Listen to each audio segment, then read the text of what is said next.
Dear Patriots, before the news starts, please subscribe to our patriotic channel by clicking the subscribe button. Give us a thumbs up to this video. Don't forget to leave your opinion below in the comments section. Share the news on Facebook and Twitter so you friends see it. Thank you. Not all heroes wear capes. Watch man scream at Disney's animatronic Trump in protest. Disney recently released an animatronic version of Trump in their Hall of Presidents.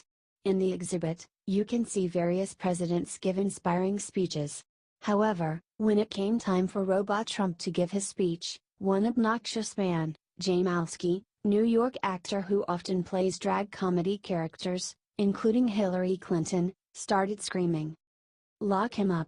screamed Malsky, repeatedly screamed as guests yelled at him, "Shut up!" Malsky feels like he accomplished something by screaming at Robot. He went on Twitter to boast about what he had done. "I protested at real Donald Trump at the hashtag #HellIfPresidents cause I'll never get this close in real life brobs. Hashtag lock him up," tweeted Malsky. Many commenters told him what an idiot he was. "You didn't protest Trump. You just screamed at an animatronic and probably ruined quite a few family vacations. That's just pathetic," wrote Joe Walsh. "Not all heroes wear capes," wrote Ben Shapiro sarcastically.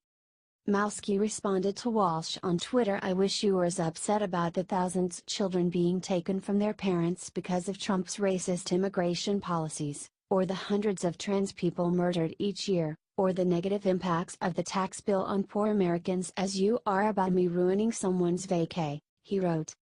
"They just blame Trump for everything."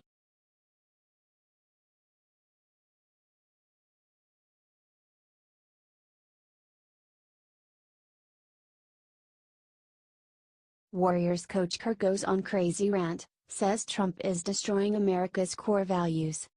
Steve Kerr was a solid basketball player for the Chicago Bulls and has proved himself to be a very good coach, winning 2 NBA championships so far with the previously woeful Golden State Warriors.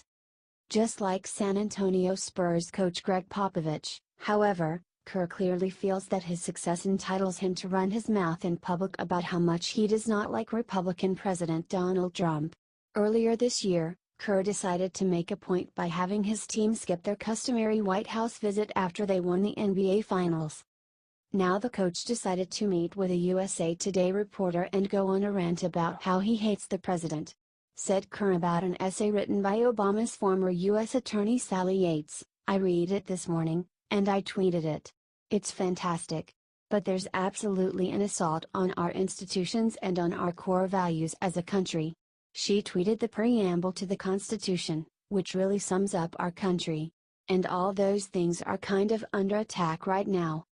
Steve went on, "One of the things she writes is how important it is to speak the truth, and for people to not be deceived, coerced.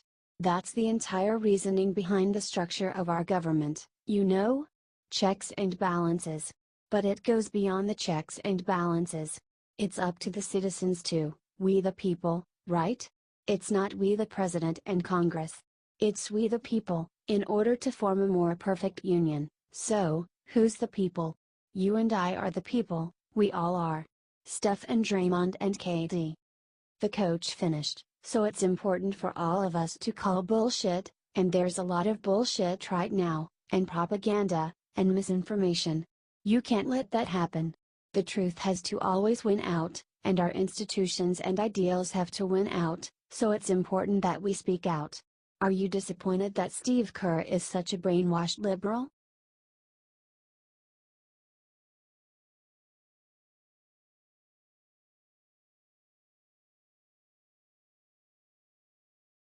Trump just fired an entire team of Obama loyalists. Dems are flipping out now. When Republican political outsider Donald Trump entered the White House to begin serving as America's 45th president, the federal government was filled with left-wing Barack Obama loyalists at nearly every level. Despite Trump's best efforts to eradicate this problem, the state of the FBI and the Department of Justice proves that President Donald Trump still has a great deal of work to do.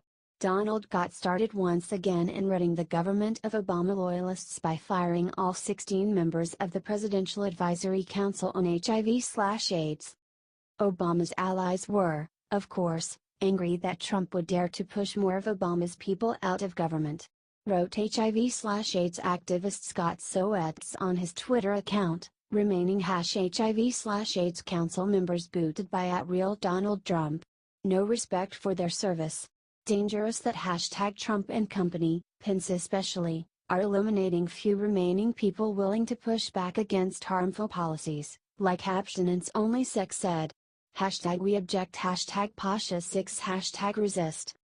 Left-wing gay rights and HIV/AIDS awareness group Truevolution CEO Gabriel Maldonado at least had enough common sense to see why the council got shut down. Said Gabriel about Trump and his White House, like any administration, they want their own people there. Many of us were Obama appointees. I was an Obama appointee and my term was continuing until 2018. He then added, grumpily, it is common for appointees to be terminated and for folks to kind of want their own people in. I think where the discrepancy comes in is why a year later, number 1. 2, many of us, our terms were over earlier this year and we were sworn back in, and 3 were stayed on nearly 4 months after an executive order was signed continuing the council. Are you glad Trump finally fired these Obama allies?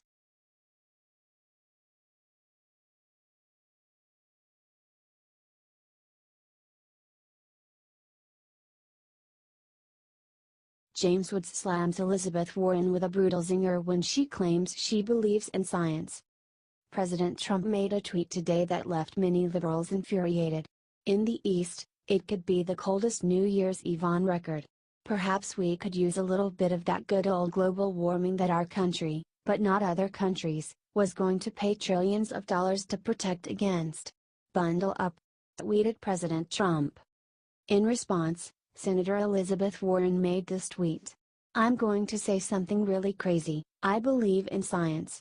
Climate change is real and we have a moral obligation to protect this earth for our children and grandchildren, she tweeted. However, many conservatives rushed to prove that, no, she doesn't believe in science. DNA is also based in science. Yours does not show you are Native American. So either you are an outright liar or you actually don't believe in science. Which is it? #LiUWA tweeted James Woods. Now do the science of fetal development, tweeted Ben Shapiro. Please tell us, big believer in science, when human life begins, tweeted Josh Hammer. How many genders are there, science lady? Tweeted David Rearboy. Science is not a belief system. It's a set of facts. Like the fact that gender is not a choice. Why don't you work on that one for a while, wrote another user.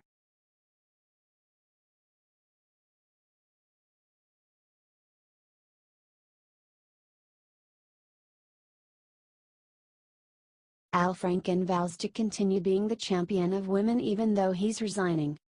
Al Franken is officially resigning on January 2. During the Alabama election with Roy Moore, Democrats urged Al Franken to resign as an attempt to have the moral high ground over Republicans when it comes to sexual harassment. As soon as Roy Moore lost, Democrats started to complain that Franken's resignation was unfair and some even suggested he unresign. Franken gave his first speech since announcing his resignation. I may be leaving the Senate but I'm not giving up my voice. Working on behalf of the people of Minnesota has been the honor of my life and I could not have done this without the help of my family, friends, and supporters. Thank you, said Franken. During his resignation speech, he called himself a champion of women despite what happened. You know, an important part of the conversation we have been having the last few months has been about how men abuse their power and privilege to hurt women. I am proud that during my time in the Senate, I have used my power to be a champion of women, he said.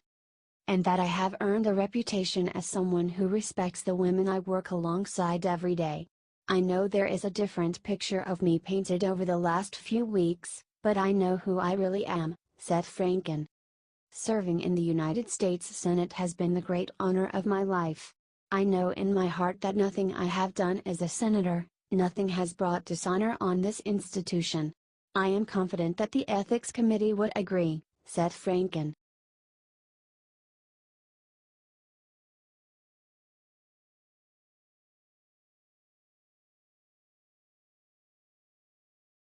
The only good baby is a dead baby. Pro-life priest finds a disturbing note on his car.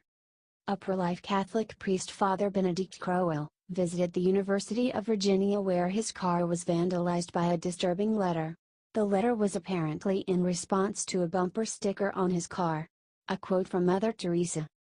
"Abortion, it is poverty to decide that a child must die so that you may live as you wish," says the bumper sticker, leaving one disturbed person to leave a note that said the only good baby is a dead baby. Your mother should have aborted you. Crowell made a Facebook post about the incident when he offered his prayers towards the individual. "When I was at UVA recently just before Christmas with a couple of vocation candidates, we came back to our car and checked at the disturbing note we found on the windshield," he wrote. Apparently they were upset at the words of Mother Teresa on our bumper sticker. "Let's storm heaven with prayers for this person. Please pray one Our Father and one Hail Mary for the conversion of the person who wrote the note, for an end to abortion, and for women and men who suffer the effects of an abortion," he wrote. "So many are suffering, and it is important that we have mercy upon them with our prayers.